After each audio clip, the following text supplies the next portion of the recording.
السلام عليكم ورحمة الله وبركاته. الحمد لله نحمده ونصلي على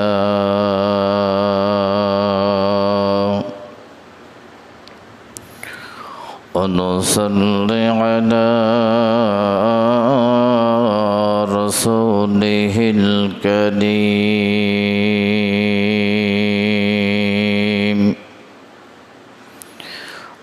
أما بعد فقد قال الله تعالى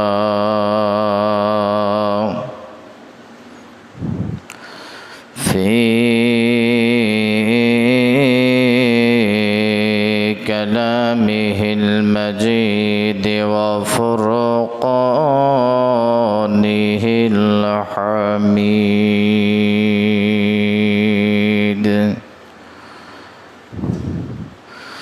أعوذ بالله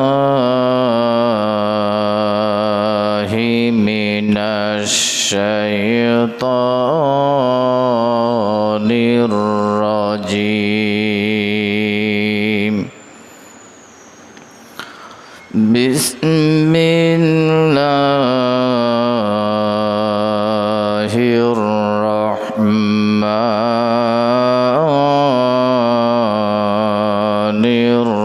الرحيم. ولا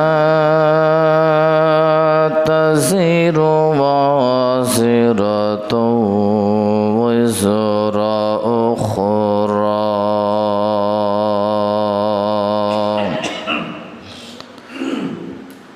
وقال رسول الله صلى الله عليه وسلم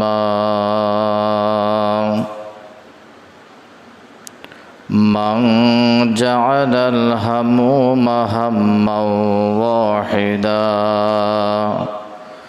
كفاه الله سائر همومه ومن تفرقت به الهموم لا يبالي الله فيه أيد واحد منهما هلك أو كما قال عليه الصلاة والسلام।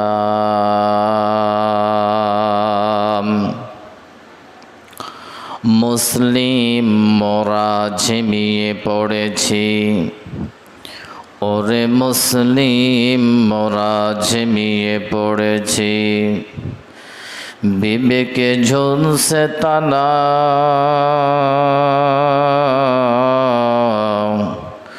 তাগুতের ভয়ে রক্ত মোদের শীতল হলো। পাপে অন্তর কানা, ওরে মৃত্যুরে বরণ করে গাইল যে ওমর। জীবনের জয়গান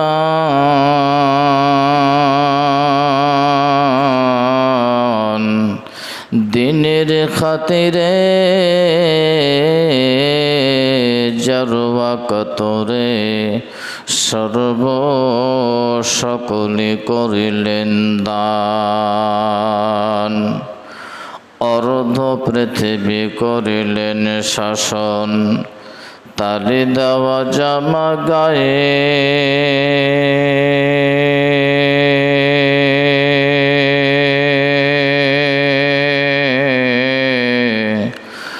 আটার বস্তা পিঠ করে নিয়া সে দিত দোস্তে মায়ে। আজ কোথায় গেল সে মানব দরদি, আজ কোথায় গেল সে মানব দরদি। তৌহিদি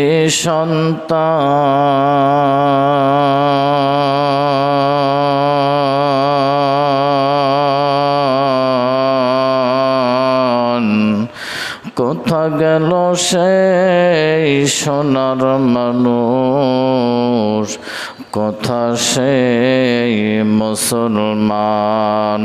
সবাই কালিমা পড়েন লা ইলাহা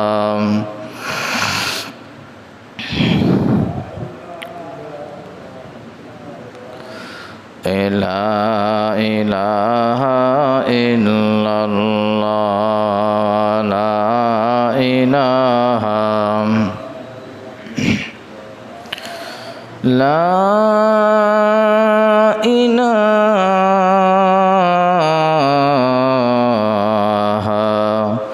ইল্লাল্লাহ মুহাম্মাদুর রাসূলুল্লাহ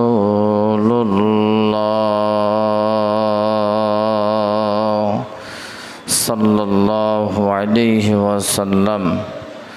মুআজ্জিজ মুহতারাম, সম্মানিত আমার যুবক ভাইরা, বাবাজিরা, মুরব্বী বাবারা, দলমত নির্বিশেষে মহান আল্লাহ তাআলার দরবারে যে আল্লাহ পাক রব্বুল আলামিন আমাকে আপনাদেরকে বিভিন্ন মায়ের কোল থেকে, বিভিন্ন জায়গা থেকে, বিভিন্ন স্থান থেকে, বিভিন্ন শহর বন্দর থেকে মহান আল্লাহ তাআলা শ্রেষ্ঠত্ব দান করে আমাকে আপনাকে সম্মানিত করেছেন। এজন্য সকলেই দলমত নির্বিশেষে যৌকে শৌকের সাথে, কণ্ঠের সাথে কণ্ঠ মেল রেখে সব ভাই আল্লাহ পাকের রব্বুল আলামিনের কুদরতি কদমে শুকরিয়াটুকুন ছেড়ে দেই, বলি আলহামদুলিল্লাহ। আরও একবার বলি আলহামদুলিল্লাহ। যার করুণার, যার মায়ায়, যার আন্তরিকতায়, যার ভালোবাসায়, যার নম্রতায় আমি আপনি সুস্থ আছি, ভালো আছি, পিস অফ মাইন্ড আত্মপ্রশান্তি সহকারে সেই নবীর উপরে দরুদ ও সালাম টুকুন পাঠায় দেই। সবাই পড়ি, নবীর উম্মত হয়ে বিনা দরখাস্তে আল্লাহ পাক রব্বুল আলামিন আমাকে আপনাকে এই শ্রেষ্ঠত্ব দান করেছেন। এই জন্য মদিনার ওই প্রান্তে সবুজ গম্বুজের নিচে মাটির কয়েক ফিট নিচে আপনার আমার নবীজি ঘুমে আছেন। সেই সাথে আমরা নবীর উম্মত হতে পেরে অনেক বড় ধন্য মনে করছি। ধন্যকে প্রকাশ করে সবাই দুরূদ ও সালাম টুকুন পাঠায় দেই সাল্লাল্লাহু আলাইহি ওয়াসাল্লাম। জানতে চাচ্ছি আপনারা কেমন আছেন? আলহামদুলিল্লাহ, আল্লাহ পাক আমাকেও সুস্থ রেখেছেন, ভালো রেখেছেন, বিধায় আপনাদের মাঝে বসে দুই চার কথা বলার মতো আল্লাহ পাক সুযোগ করে দিয়েছেন। কি বলেন? যদি অসুস্থ হতাম, মেডিকেলে থাকতাম, বিপদে থাকলে অন্যত্তরে থাকতাম, সমস্যায় থাকলে দূরে থাকতাম, তাই না? সেই সুবাদে আল্লাহ পাক ভালো রেখেছেন। আমি আপনাদেরকে বলবো, আল্লাহর দিনও যেমন আল্লাহর কাছে ভালো, রাতও আল্লাহ তাআলার কাছে ভালো। তবে দিনে এবং রাতে আল্লাহ পাক রব্বুল আলামিন আমাদের সর্ব অবস্থায় আল্লাহর দাসত্বগিরি করার জন্য বলছেন। বলার পরে কিন্তু লাগাই দিছেন, বলার পরে কিন্তু ব্যবহার করছেন। কিন্তুটা কি? কিন্তুটা হলো যে দিনে এবং রাতের ভিতরে 3 সময়ে নামাজ পড়া মাকরু। কয় সময়? 3 সময় আমার দাসত্বগিরি করা, আমার কুদরতি পায়ে সেজদা দেওয়া আল্লাহ পাক বারণ করেছেন। কয় সময়? 3 সময় বারণ করেছেন। এখন কোন কোন 3 সময় সেটাও বলে দেই। 1 নম্বর হলো সূর্য উদয় হওয়ার সময়, যখন সূর্যটা ওঠে, আকাশে ওঠে, ওই সময় ইবাদত বন্দগি তাসবিহ তাহালিল অবসরে থাকতে বলছেন। 2 নম্বর ঠিক খাড়া দুপুরে সূর্যটা যখন আমাদের মাথায় আসে একবারে বরাবর, ওই সময় অবসরে থাকতে বলছেন।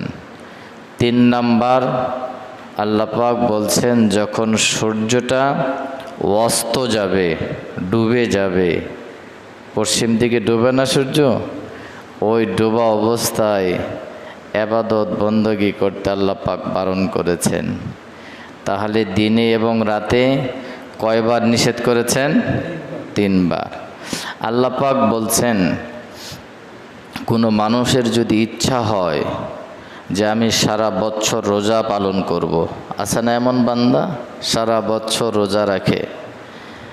আল্লাহ পাক বলছেন ওই বান্দাকে, যে বান্দা তুমি নিয়ত করেছো সারা বছর রোজা রাখবে, তবে আমি একটা তোমাকে উপদেশ দেই, তোমার জন্য বছরে 5টা রোজা হারাম।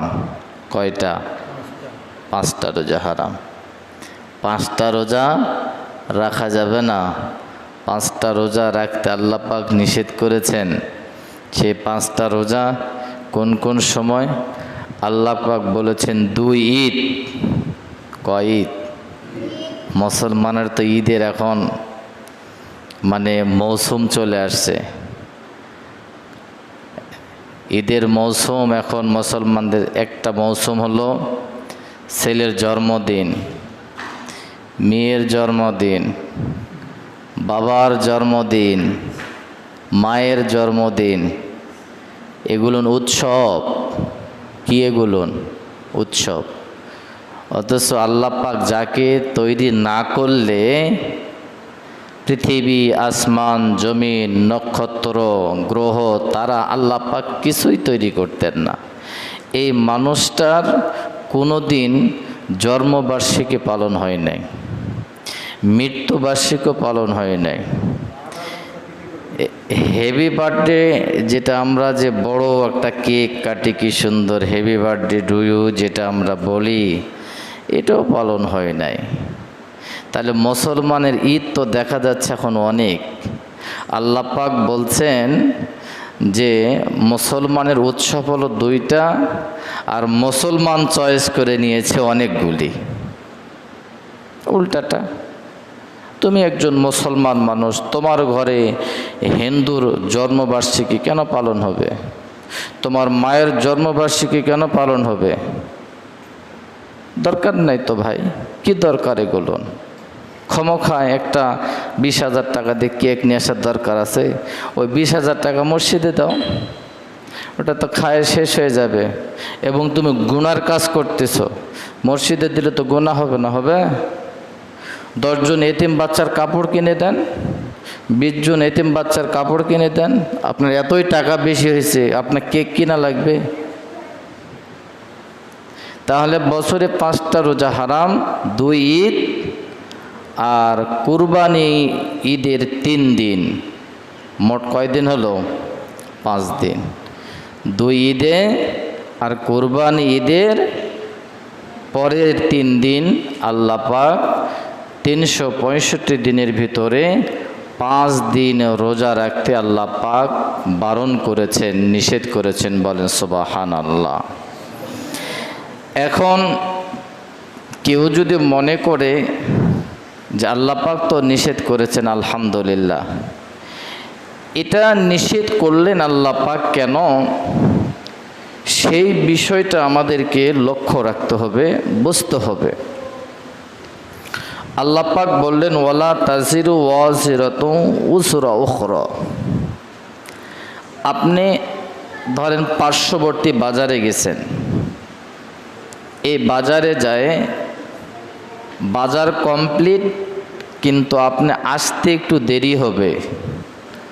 আপনি বাজারের সদাটা আরেকজন ভাইকে যদি বলেন যে ভাই আমার যাতে 2 মিনিট দেরি হবে, আমার বাজারটা একটু বাড়িতে পৌঁছায় দিও, দিবে কি দিবে না?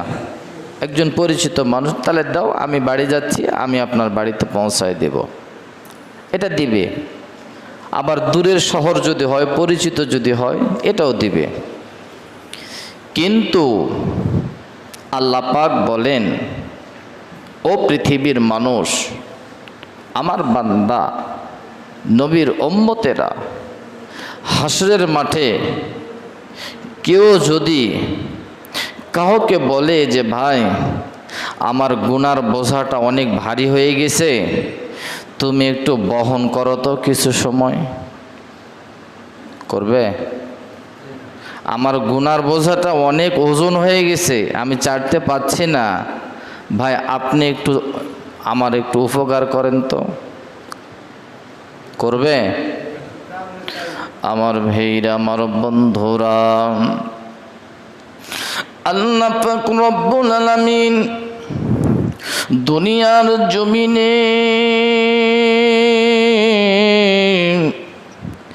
যেই মানুষগুলি পাঠিয়ে দিলেন, বন্ধুরা আমার, ভাইরা আমার, এই মানুষগুলি দুনিয়ায় আসার পরে বিদ্যা বুদ্ধির ভানিয়াত ভূমিকা করে দাম্ভিকপূর্ণ জীবন গঠন করে লাত মানা যৌবন, সরস্বতী প্রভৃতি, কেউ বা ঠাকুর, কেউ বা মহাদেব, কেউ বা কালী, কেউ বা রঙ্গ, কেউ বা সঙ্গ,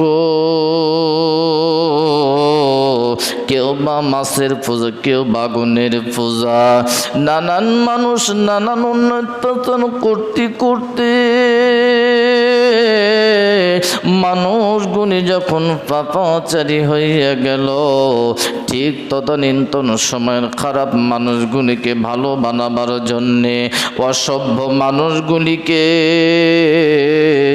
সভ্যতে পরিণত করার জন্যে, অমঙ্গল পতিত থাকা মানুষগুলিকে আলোর পথ দেখাবার জন্যে, আল্লাহ বলা মানুষগুলিকে আল্লাহওয়ালা করার জন্য, জাহান্নামী মানুষগুলিকে জান্নাতি মুখী করার জন্য আমার রব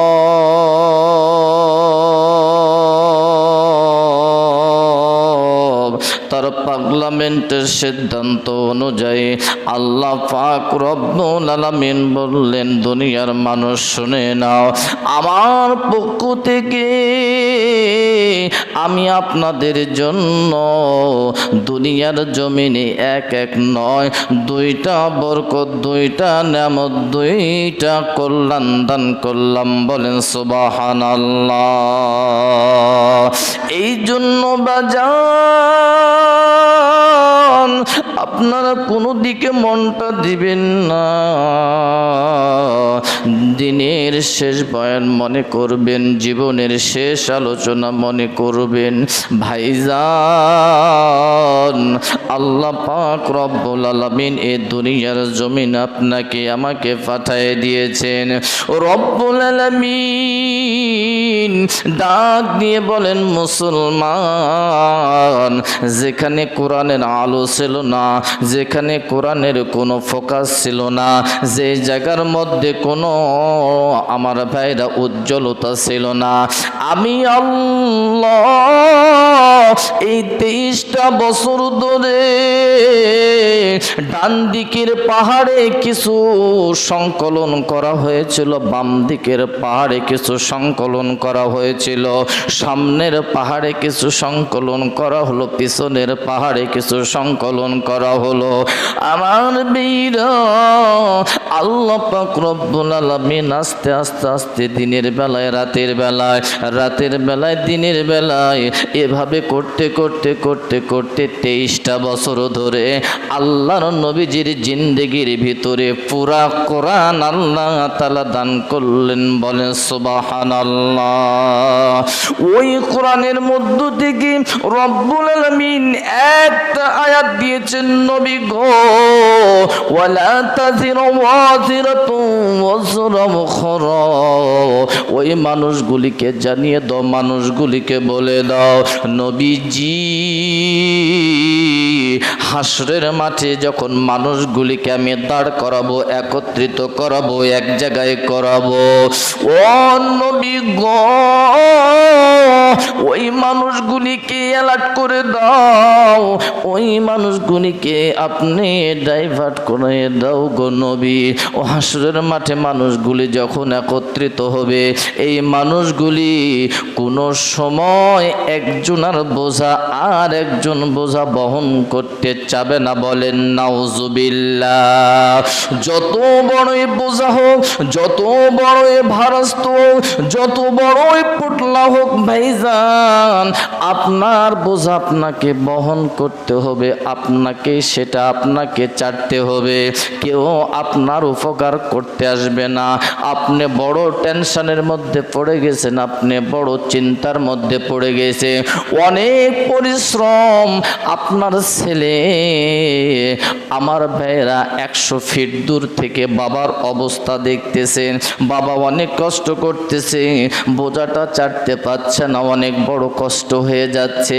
ছেলে পর্যন্ত আপনার কাছে আসবে না, মেয়ে পর্যন্ত আপনার কাছে আসবে না, আপনার আপনজন স্ত্রী পর্যন্ত আপনার কাছে আসবে না, বলেন নাউজুবিল্লাহ। এখন আপনি আসলেন, অনেক কাজকর্ম ক্লোজ করে বাড়িতে আসলেন, এসে যদি বিবিকে বলেন, বিবিরে আসো একসঙ্গে মিলেঝিলে সবাই ভাত খাবো, আসো, বিবি কিন্তু চলে আসবে, আসবে না? আসবে।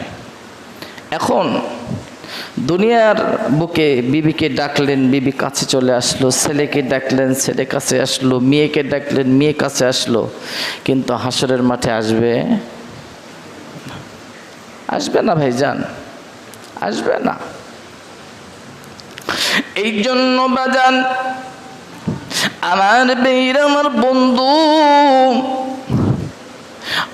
আমরা এখানে যারা উপস্থিত আছি, আমরা যারা এসেছি, একটা উদাহরণ দেই ভাইজান। আমার বাবাজিরা, আমার ভাইরা, আমাদেরকে যদি, সবাইকে যদি আমার ভাইরা ছোট ছোট পিপিলিকা কামড় দেয়, সবাই মুখ থেকে একটা শব্দ উচ্চারণ করব, ইস। কি উচ্চারণ করব? যে ইস, এত যন্ত্রণারে। পিপিলিকা কামড় দিছে কয়টা? একটা, ছোট্ট একটা পিপিলিকা কামড় দিছে, ইস করলেন আপনি। এখন ইস খাওয়ার পরেই চোখের নজর, চোখের দৃষ্টি সামনের দিকে পড়ল, সামনে দেখতেছেন বিশাল এক বাঘ আসতেছে। এখন এই পিঁপড়ার চাইতে বাঘের সবলের যন্ত্রণা কম হবে না বেশি হবে? আপনি ওই জায়গায় থাকবেন না পলায়ন করবেন? এখন মসজিদের 2টা দরজা, একটা তো বন্ধই থাকে, 2 দরজা দিয়ে যদি 2টা বাঘ ঢোকে, মুসল্লিরা থাকবে না ভাগবে? কথা কয় না। আর থাকবেন না ভাগবেন? আমার ভাইরা, আমার বন্ধুরা, বাজান রে, কোনোভাবে এই মানুষগুলি থাকবে না, পলায়ন করার চেষ্টা করবে। ধরলে আগে হুজুর কি ধরুক, নামাজ পড়বো না কেন? বাঘ ঢুকেছে, জীবনটা তো বাঁচাইতে হবে, জীবনটাকে রক্ষা করতে হবে। আমার বন্ধুগণ, বাবাজি, আল্লাহ পাক রব্বুল আলামিন বলেন, দুনিয়াটা এমন একটা আমি দুনিয়া বানাইলাম, এই দুনিয়ার কোনো দাম নাই, দুনিয়ার কোনো দাম নাই। এখন আমার ভাইয়েরা, শাশুড়ি বললেন, জামাই যাওয়ার সময় 3টা বাটি আছে, তুমি বাড়িতে নিয়ে যাও। বাড়িতে নিয়ে আসার পর ছেলের মা বাটিটা আমার ভাইরা খুলে দেখলেন, প্রত্যেকটা 3টা বাটির মধ্যে মশার পাখা। কি আছে? 3 বাটির ভিতরে মশার পাখা সুন্দর করে প্যাকেটজাত করে পাঠায় দিছে জামাইয়ের হাতে। এখন ছেলের মা ছেলেকে বলতেছে, বাবারে, তোমার শাশুড় কি কিছুই দিতে পারলো না, এই মশার পাখাগুলা দিতে হবে? এই মশার পাখা না যাবে খাওয়া, না যাবে ব্যবহার করা, না যাবে নিজের প্রয়োজন মেটানো, এই মশার পাখা দিয়ে তো কিচ্ছু হবে না। আচ্ছা বলেন, ওই মশার পাখাগুলি ওই বাটিতে থাকবে না বাটিটা পরিষ্কার হবে? পরিষ্কার করবে, মা পরিষ্কার করবে, যে এটা কোনো কাজে আসবে না, এটা অনর্থক বাজে একটা জিনিস, এটার কোনো উপকার আসবে না। আল্লাহ পাক রব্বুল আলামিন বলেন, এই পৃথিবীটার দাম হলো একটা মশার পাকার যেমন কোনো দাম নাই। মা জননী মশার 3টা বাটি সম্পূর্ণ পাকাগুলি ফেলে দিল, কোনোভাবে কোনো কাজে লাগাইতে পারল না। ও দুনিয়ার মানুষ, ভালো করে শুনে নাও, যার আছে হোশ। আমার বেইরা, আল্লাহ পাক নিজে বলেন এই দুনিয়াটার কোনো দাম নাই, কোনো মূল্য নাই। দুনিয়াটা মশার পাখার মতো। মশার পাখার যেমন কোনো সম্মান নাই, ইজ্জত নাই, মূল্য নাই। এই দুনিয়ার পিছনে মুসলমান তুমি দৌড়ায়ও না। তুমি এই দুনিয়ার মহব্বত কলজার মধ্যে নিও না। আমার ভাইরা, আমার বাবাজিরা, আমার বন্ধুরা, বাবাজি, আল্লাহ পাক রব্বুল আলামিন বলেন যেটা আসতেছে বাঘ, ওই বাঘটা হলো আখেরাত। আখেরাতের ভয়ে তুমি পালায়ন করতেছো, তুমি চলে যাচ্ছ কেন? আর যেটা পিপিলিকে তোমাকে কামড় দিল, এইটা আসলে তোমার দুনিয়া। এই দুনিয়ার কামড়ে তুমি তুচ্ছ মনে করলে, কিন্তু বাজান দুনিয়াটা কিছু নয়, কিছু নয়, বাঘটা কিন্তু আখেরাত। ওই আখেরাতের জন্য তুমি পালায়ন করতেছো, পালায়ন করা যাবে না। এই দুনিয়ায় আসার পর ও মুসলমান, এই দুনিয়ায় আসার পর মানুষগুলি যখন দুনিয়ামুখী হয়ে যায়, দুনিয়ার মহব্বত কলজার ভিতরে বসায় নেয়, ভাইজান যখন মহব্বত ঢুকে যায়, মানুষগুলি বড় বিপদের মধ্যে পড়ে যায়। আমার বাজার, আমার ভাইরা, আমি একজন পয়গম্বরের নাম বলবো। এই পয়গম্বরের নাম আপনারা সবাই শুনেছেন। আল্লাহ পাক রব্বুল আলামিনের পয়গম্বরের নাম হচ্ছে হযরত ঈসা আলাইহিস সালাম। বলেন সুবহানাল্লাহ। ঈসা আলাইহিস সালাম এক সফরে যাবেন। একজন ব্যক্তি বলতেছে যে হুজুর, আপনি যেহেতু যাবেন, আপনার সঙ্গে আমিও যাব। যাক, আলহামদুলিল্লাহ। এখন আপনি যদি বাজারে যাওয়ার জন্য ব্যাগটাকে হাতে নেন, ছোট বাচ্চা যদি থাকে, আব্বু আমিও যাব, বলে কি বলে না? আব্বু কোথায় যাচ্ছেন? ও শহরে। আমিও যাব আব্বু। এখন ছেলে যদি জেদ ধরে বসে, না নিয়ে যায় আর পারা যায় না। যেমন আমি গতবারে চাঁপাইনবাবগঞ্জে আলোচনার জন্য গেলাম। মাগরিবের সময় প্রাইভেট আসলো, আমরা কয়েকজন বসে গেলাম। এখন এই যাবে, ওই যাবে, ওই যাবে, হুজুর আমাকে না নিয়ে যান, হুজুর আমাকে না নিয়ে যান, হুজুর। ব্যাস ভালো। খুলনা ডুমুরিয়াতে গেলাম, ওখানে যায় বলতেছে হুজুর আমাকে নিয়ে যান, আমার মেয়ের বাড়ি ওটি, তাহলে এক ঢেলে 2 পাখি মারা হবে। এক ঢেলে 2 পাখি মারা হবে, আপনারটাও হবে, আমারটাও হয়ে যাবে। ঈসা আলাইহিস সালাম বললেন, বেটা যখন যাবি তাহলে রেডি হ। ঠিক আছে হুজুর। এই তো ঈসা আলাইহিস সালাম বললেন, বাবা শোন, পথ তো অনেক দূরের, এখন এর ভিতরে যদি ক্ষুধা লেগে যায় তো বাড়ি থেকে কিছু পটলাত করে বেঁধে নিস। বললেন ঠিক আছে হুজুর, বেঁধে নেব। আমার বন্ধুগণেরা, এবার ঈসা আলাইহিস সালামের সঙ্গে সফর সঙ্গী যাত্রা আরম্ভ করল। অনেক দূর পর্যন্ত রওনা হয়ে গেল। ভাইজান অনেক দূর যাত্রা করার পরে অনেক দূর রাস্তা চলে গেল। রাস্তার মাঝ পথে যাই ঈসা আলাইহিস সালাম আল্লাহর পয়গম্বর জিজ্ঞেস করলেন, আমার সফর সঙ্গী তোমার পটলার মধ্যে কি আছে? সফর সঙ্গী বললেন, আমার পটলার মধ্যে আমি বাড়িয়াদের থেকে আমার বিবি থেকে আমি 3টা রুটি আমি তৈরি করে নিয়েছি। হুজুর এই 3টা রুটি আমার কাছে মজুদ আছে, আপনি যদি চান আমি বের করে দিতে আমি প্রস্তুত থাকব। ঈসা আলাইহিস সালাম বললেন, বেটা তাড়াতাড়ি তাহলে পোটলা থেকে একটা বের করো, তুমি একটা খাও, আমাকে একটা দাও, আর অবশিষ্টটা অন্য সময় খাবো। বলেন আলহামদুলিল্লাহ। দুইজন দুটা সারে নিল, আর অবশিষ্ট একটা থাকলো। কিছু দূর যায়, যেই বেটার পোটলার মধ্যে একটা রুটি আছে, ঈসা আলাইহিস সালাম সামনে, বেটা পিছনে। এই বেটা ক্ষুধা লেগেছে, 3 নম্বর রুটিটা বেটা বসান দিয়ে দিছে। আল্লাহর পয়গম্বর জানে না।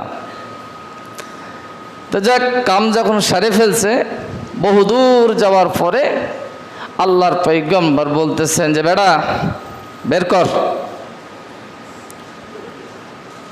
এ তো এখন বড় বিপদের মধ্যে পড়ে গেছে, এখন পোটলার মধ্যে খোঁজাখুঁজি করতেছে। এখন যদি বলে যে নবী গো আমি তো এটা খেয়ে ফেলছি, তাহলে এটা শর্মিন্দার মধ্যে পড়ে যাবে, একটা লজ্জার ব্যাপার স্যাপার আছে। এই জন্য পোটলার ভিতরে খোঁজাখুঁজি করতেছে। আল্লাহর পয়গম্বর বলতেছে, বেটা আরেকটা কই? বলতো হুজুর পাচ্ছি না তো। আচ্ছা যাক, এবার ঈসা আলাইহিস সালাম বললেন যে 3 নম্বর রুটিটা তাহলে কি হয়ে গেল? আল্লাহর বান্দা বললেন যে হুজুর সত্যি কথাই আমি অনেক খোঁজাখুঁজি করার পরে পালাম না, মনে হয় রোডে ঘাটে বা রাস্তাঘাটে পড়ে গেছে। কিন্তু আল্লাহর পয়গম্বর তো, আল্লাহর নবী তো একজন, আল্লাহর নবীর কাছে কি লুকাচুরি করা যাবে? আল্লাহর নবী একটা ফাঁদ পাতলো। আপনাদের এলাকায় বগমারা ফান আছে না? আছে না? এই মাঠের মাঝখানে ফালাই দিলে কিছুক্ষণ পরে একটা বগ আটকে। আল্লাহর নবী চিন্তা করলেন, গালত যদি 2টা থাপ্পড় দেয় তাহলে অন্যায় হয়ে যাবে, তাহলে আমি একটা কৌশল অবলম্বন করি। কৌশলটা হলো যে বেটা শোন, 3 নম্বর রুটিটা যে খেয়েছে, আমার সামনে যে বালুর স্তূপগুলা দেখতেছ, আমি যদি বলি এই বালুর স্তূপগুলো সোনা হয়ে যাও, আমার জবান দিয়ে বলতে দেরি হতে দেরি নয়। তো যে 3 নম্বর রুটিটা খেয়েছে, এই স্বর্ণগুলি ওই ব্যক্তিকে আমি দান করে দিব। কি করে দিব? দান করে দিব। এবার আল্লাহর বান্দা মনের সাথে আর দিলের সাথে বোঝাপড়া করতেছে, কয়ে দি 2টা যদি কোষে থাপড় দিতে দেখ, তাও স্বর্ণটা পাওয়া যাবে। আমার ভাইরা, আমার বন্ধুগণ, এইবার সফর সঙ্গে চিন্তা করলেন যেভাবে হোক আমি হুজুরের কাছে স্বীকার করব। ভাইজান, আমার বাবাজিরা, আমার বন্ধুরা, দুনিয়াটা কিছু নয়, যেমন মশার দামের পাখার দাম নাই, মশার যেমন পাখার দাম নাই, এই দুনিয়াটারও কোনো দাম নাই। আমার আল্লাহ তাআলা বলেন, মুসলমান তুমি কার পিছনে দৌড়াও? তুমি কোন দিকে দৌড়াইতেছো? না না না, তোমাকে তো এই জন্য বানাই নাই। আফা হাসিবিতুম আন্নামা খলাকনাকুম আবাসাও ওয়া আন্নাকুম ইলাইনা লা তুরজাউন। ও বান্দা, না না না, ক্ষমখায় আমি তৈরি করি নাই, কোম্পানির লোক এইটা বাজেভাবে তৈরি করে নাই। আমার ভাইরা, ফ্যানের কোম্পানির লোক বাজে তৈরি করে নাই। আমার ভাইরা, আমার বন্ধুগণ, এখন প্রশ্ন করি, জুব্বাটা তৈরি করেছি গাড়ি মোছার জন্য, তাই টুপিটা কিনেছি আমার ভাইরা মোজা হিসাবে ব্যবহার করার জন্য, আসলেই তাই। টুপি কিনেছি মাথায় দেওয়ার জন্য, জুব্বাটা তৈরি করেছি শরীরে পরার জন্য। যেই জিনিসের যেইটা তৈরি করা হয়েছে, ওই জিনিসটা ওইভাবে ব্যবহার করা হয়। আল্লাহ পাক বললেন, বান্দা তোমাদেরকে আমি তৈরি করেছি টোটো কোম্পানির ম্যানেজার হিসাবে নয়, খালি ঘুরঘুর করার জন্যে না। এখন ফ্যান যদি আপনি কোম্পানির থেকে নিয়ে আসার পর ফ্যান যদি না ঘোরে, মসজিদ কর্তৃপক্ষ এই ফ্যান রাখবে? কতক্ষণ না কেন ভাই, রাখবে? রাখবে না। এখন আপনি দোকানের থেকে একটা টুপি নিয়ে এসেছেন, সুন্দর করে ইনটেক করে শপিং ব্যাগত মোড়ায় টোড়ায় একেবারে যত্ন সহকারে বাড়িতে নিয়ে এসে দেখছেন টুপির এক সাইডে হলো 2টা দরজা, তার মানে 2টা ফুটা। ওই টুপি ব্যবহার করবেন?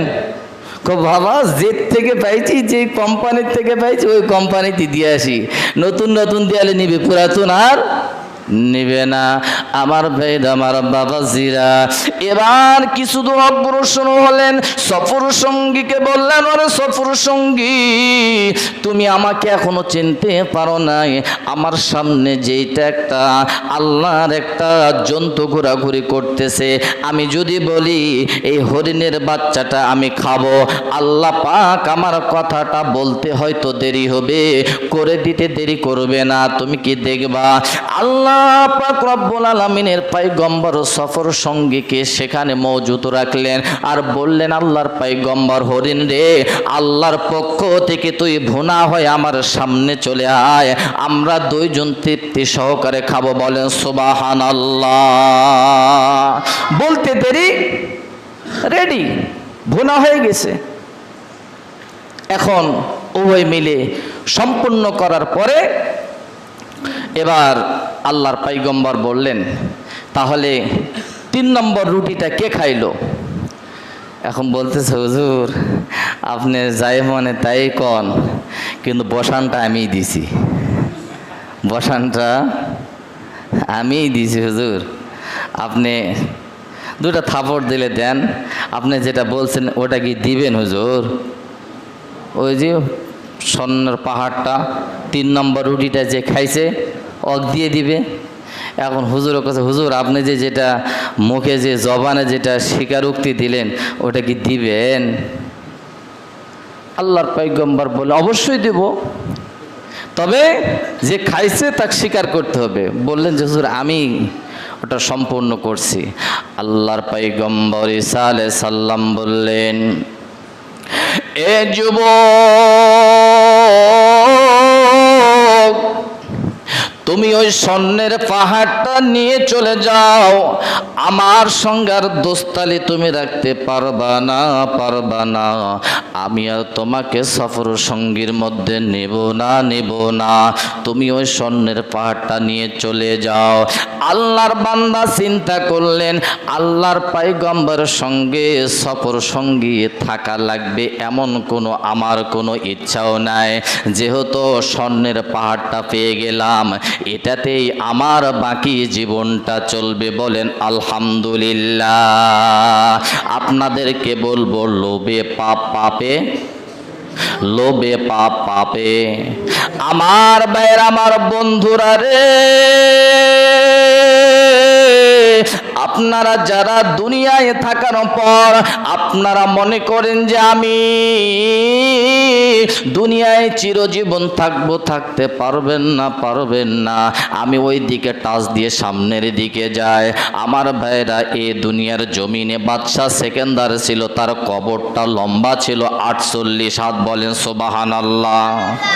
48 হাত যদি একটা কবর হয়, লোকটা মনে হয় 3 ফুট এমন। 48 হাত লম্বা, লোকটা কি 3 ফুট? অনেক বড় একটা দেহের অধিকারী এই লোকটা। আমার ভাইরা, আমার বাবাজিরা, সেও দুনিয়া থেকে বিদায় হয়ে গেছেন। আদম আলাইহিস সালাম আমরা শুনেছি 60 হাত লম্বা। কত হাত? 60 হাত। সে আছেন না চলে গেছেন? চলে গেছে। আমার ভাইরা, কথা মনে লম্বা হয়ে যাচ্ছে, আমাকে আটো করে নিয়ে আসতে হবে কথাগুলো। এবার ঈসা আলাইহিস সালাম বললেন, ঠিক আছে, আমার সঙ্গে আর তুমি থাকতে পারবে না, তুমি এখন চলে যাও। আল্লাহর বান্দা ওই স্বর্ণের অংশটি এবার নিয়ে আসতেছেন পথ দিয়ে। পথের মাঝ পথে আসার পরে পাশে একটা জঙ্গল, সেখানে 2 জন ছিনতাইকারী দাঁড়িয়ে আছে। যুবককে বললেন, যুবক রে, তোমার কাছে কি আছে, আমরা একটু শেষ করব। যুবক বললেন, আমার কাছে কিছু নাই। এবার 2 জন চোর বললেন, আমরা আগে শেষ করে দেখি, আমরা আগে তোমার পরীক্ষা নিরীক্ষা করে দেখি। এবার পরীক্ষা করার পরে আমার ভাইরা, আমার বন্ধুরা, ওই স্বর্ণের পোটলাটি, ওই স্বর্ণের অংশটি দুইজন চোর পেয়ে গেলেন। বলেন আলহামদুলিল্লাহ। তাহলে কয়জন হলো এবারে? এরা দুইজন চোর আর ওই মালিক কয়জন হলো ভাই? তিনজন। এই তিনজন এখন দুইজন চিন্তা করতেছে, এভাবে যদি স্বর্ণ ওর কাছ থেকে নেই তাহলে মনে অন্যায় হবে। এক কাজ করি, অনেক দিন আমরা এই জঙ্গলে আসছি, লোক পাই নাই, কোনো মতে একটা লোক তালাশ করে পালাম, আর এর ভিতরে স্বর্ণ পাওয়া গেল। তাহলে এক কাজ করি, আমরা দুইজন মিলে ওকে আমরা উপদেশ দেই যে ভাই আপনি না বাজার থেকে কিছু খাওয়ার জিনিস নিয়ে আসেন, আমরা সবাই মিলে ঝিলে খাবো, খায়ে এই স্বর্ণটা তোমাকে একটা অংশ দিয়ে দিব, তাহলে তুমি একটা পাবে, বাকি আমরা দুইটা অংশ নিয়ে যাব, কেউ কাউকে মাহরুম করব না। দেখছেন চোরের কত সদ্বুদ্ধি, দেখেন কত সদ্বুদ্ধি। এভাবে করে ওই মালিকক বাজারে পাঠায় দিলেন। আর মালিক বাজারে যায়, উনি খাবার কিনতেছেন আর চিন্তা করতেছেন যে আমি যে খাবারগুলা কিনছি এই খাবারের ভিতরে আমি বিষ মিশাই দিব, দুইজন খায় মরবে আর ফাঁকতালটা আমার স্বর্ণগুলো আমি বাড়িতে নিয়ে যাইতে পারবো। আমার ভাইরা, আমার বন্ধুগণেরা, আমার বাবাজিরা, এই দুইজন মনে মনে চিন্তা করলেন ওই লোকটা আসলে আমরা তৎক্ষণাৎ দুইজন আমরা হত্যা করে ফেলবো, আমরা দুনিয়ার থেকে তুলে ফেলবো, এই লোকটাকে আমরা নিষ্পেষিত করে দিব। দুইজন এবার উদ্যোগ নিলেন। আমার বন্ধুগণ, ওই লোকটা কিছু বাজার থেকে আমার ভাইরা খাবার নিয়ে আসলেন। আসার পর আমার ভাইয়ের, আমার বন্ধুরা, এই দুইজন যা ভূমিকা নিয়েছিল তৎক্ষণাৎ ওই লোকটাকে ধরে আমার ভাইয়েরা এমনভাবে হুলকুমটা চেপ দিল, ওই লোকটা দুনিয়া থেকে বিদায় হয়ে গেল। বলেন ইন্না লিল্লাহি ওয়া ইন্না ইলাইহি রাজিউন। থাকলো কয়জন? দুইজন। কয়জন ভাই? দুইজন। ভাই কথা বলতেছেন না কেন? আপনাকে রাগ করেছেন? কয়জন থাকলো? দুইজন। চিন্তা করতেছে মাগারে শোন, কয়েকদিন ধরে তো অনাহারে আসি, ওই বেড়ার খাবারটা নষ্ট কর্ম কেন, আমরা দুইজন মিলে ঝিলে আনন্দে খাই, বাকি স্বর্ণগুলা পরে নিয়ে যাব। এখন ওই খাবারের মধ্যে বিষ মিশ্রিত আছে, লোকটা তো মারা গেল, এরা দুইজন কিন্তু জানে না। এই দুইজন লোক তৃপ্তি সহকারে খানাগুলি সম্পূর্ণ করলো, খেয়ে ফেললো। খাওয়ার পরে বিষের ক্রিয়া শুরু হয়ে গেল, এই দুইজন লোকও মারা গেল। এবার থাকলো কয়জন? এই দুইজন মারা গেল, আবার কয়েকজন? নাই বাজান, আগের একজন মারা গেল, পরের দুইজন বিষক্রিয়ায় মারা গেল। এবার স্বর্ণের জায়গাত স্বর্ণ পড়ে রইল, কেউ পাইল না। আমার আমার ভাইরা, আমার বন্ধুরা, এই জন্য আমার বন্ধু লোভে পাপ আর পাপে মৃত্যুরে ভাইয়া। কেন কথাটি বললাম? এখান থেকে কি শিক্ষা নিতে পারেন? নবীজির একটা শিক্ষা নেবেন। এই শিক্ষাটা গত কয়েক জুমায় বলেছিলাম, আবার রিপিট করলাম। আমার বন্ধুগণ, আপনি একটা কাদা আমরা বলি বাজার থেকে ক্রয় করে আনছেন, ওইটা যদি ব্যবহার না করেন কাদাটা কিন্তু মরসা ধরে যাবে, আপনার কাদাটা কিন্তু অকেজ হয়ে যাবে। আপনি যদি ধান কাটেন, ঘাস কাটেন, কাদাটা ধারালো থাকবে কি ভাই? এটা তো কমন সাবজেক্ট, এটা কমন সাবজেক্ট। আর বন্ধুগণ, নবীজি বলেছেন, এই উম্মতেরা দুনিয়ার মধ্যে পড়ো না, দুনিয়ার কোনো দাম নাই, কোনো দাম নাই। মশার পাখার যেমন কোনো দাম নাই, এই দুনিয়াটারও তেমনি দাম নাই। আল্লাহ এই দুনিয়ায় কেন পাঠাইলেন, কি জন্য পাঠাইলেন? আল্লাহ বললেন আমি ক্ষমতায় পাঠাই নাই, আমার একটা উদ্দেশ্য আছে, উদ্দেশ্যটা তোমরা গ্রহণ করে নিবে। আল্লাহ পাক রব্বুল আলামিন হাবিব বললেন, আল্লাহুম্মা আহইনি মিসকিনা ওয়া আমিতনি মিসকিনাও ওয়াহশুরনি ফি যুমরাতিল মাসাকিন। দুনিয়ায় যতদিন থাকবো, যত দিন, যত বছর, যত কাল থাকবো, মুসাফির অবস্থায় থাকবো। বলেন আমিন। আর একবার বলেন আমিন। কি অবস্থায়? কি অবস্থায়? মুসাফির অবস্থায়। যেটি রাত সেটি, হয়তো সবাই জানেন। আরে ভাই ওয়াজ তো আপনারা বোঝেন, আমি খালি সুর তুলে দিব, আপনারা সম্পূর্ণ করবেন। তাহলে যেটি রাত ওটি বাড়ি ঘর নাই। কিসের বাড়ি আর কিসের ঘর, কিসের বিবি আর কিসের বাচ্চা? আজকে বড় করে দিলে বেটাক বিয়া দিয়ে দিবেন, বাপের সাথে কথা বলে না। আবার কয় ঠিক, বাস্তব কথা করছি রে ভাই। বেটা কথা বলে না, আব্বা আমাকে ভিন্ন করে দাও। আরে তো শৈশব থেকে তিলে তিলে করে তো কোলে পিঠে মানুষ করলাম, কিসের ভিন্ন? বেটা একটা গালো চড় দেন, বেটা একখানো খা। আমার ভাইরা, আমার বন্ধুগণেরা, তাহলে এই বড় করার পরে কেউ কাউকে চিনবে না। আমার ভাইরা, আমার বাবাজিরা, আমার বন্ধুগণেরা, এই দুনিয়ায় কেউ আমরা থাকতেও পারবো না, চলে যেতে হবে ভাই, চলে যেতে হবে। আল্লাহ পাক বলেন আফা হাসিবিতুম আন্নামা খলাকনাকুম আবাতাম ওয়া আন্নাকুম ইলাইনা লা তুরজাউন। এই পৃথিবীর মানুষ ক্ষম খায়, তুমি আমার কাজগুলি বাদ দিয়ে অনর্থকভাবে জিন্দেগি গড়াচ্ছ। এই জিন্দেগির চারানা পয়সারও দাম নাই। আমি তোমাদেরকে একটা উদ্দেশ্য দিয়ে পাঠাইছি। আল্লাহ পাক কি দিয়ে পাঠাইছেন ভাই? একটা উদ্দেশ্য দিয়ে। যেমন বললাম আমি, এটার একটা উদ্দেশ্য আছে, জুব্বার একটা উদ্দেশ্য আছে, টুপির একটা উদ্দেশ্য আছে, পাকড়ির একটা উদ্দেশ্য আছে। আমার ভাইয়েরা, এখন আপনারা বলেন হুজুর চোখের কোনো উদ্দেশ্য নাই, আছে? আল্লাহ যদি কয় বান্দা চোখের যদি উদ্দেশ্য না থাকে তাহলে চোখ কানা করে দেই। আমার ভাইয়েরা, চোখ যদি কানা হয়ে যায়, একজন কানাকে জিজ্ঞেস কানারে দুনিয়া কেমন দেখতে পাচ্ছিস? ভাইরে বড় দুঃখজনক কথা, সব অন্ত। এই বেহুদা, হাইকোর্ট কেমন রে? তো মুই দেখাই পাও না, তো হাইকোর্টের কথা মুই কি কম? বড় একটা বিল্ডিং বেটা এবার বুঝা পাইছি রে, একটা বড় বিল্ডিং। আমার ভাইরা, আমার বন্ধুগণেরা, চোখের আল্লাহ পাক যে কারণ দিলেন, হাতের যে কারণ দিলেন, পায়ের যে কারণ দিলেন, অঙ্গ প্রত্যঙ্গের যে কারণগুলি দিলেন, অবশ্যই আল্লাহ পাক এই 360টি হাড়ের কেন জোড়া দিলেন, এলার প্রত্যেকটা যদি ব্যাখ্যা করতে যায় 360 দিন সময় লাগবে। বলেন আলহামদুলিল্লাহ। 360 দিন সময় লাগবে। ধরেন একটা করে জোড়ার আধা ঘন্টা করে টাইম, অথবা 1 ঘন্টা করে টাইম। সময় তো পাওয়া যায় 40 মিনিট। কয় মিনিট? 40 মিনিট সময় 1 ঘন্টার ফিনিশিং কাজ কোশ্চেন কালো সম্ভব হবে না। আমার ভাইরা, আমার বাবাজিরা, বেহুদাভাবে করবেন না। দুনিয়া এটা হলো মশার পাখার মতো দাম না। আল্লাহ পাক এখানে পাঠাইছেন বান্দাকে আল্লাহর দাসত্বগিরি করার জন্য। কি করার জন্য? দাসত্বগিরি করার জন্য।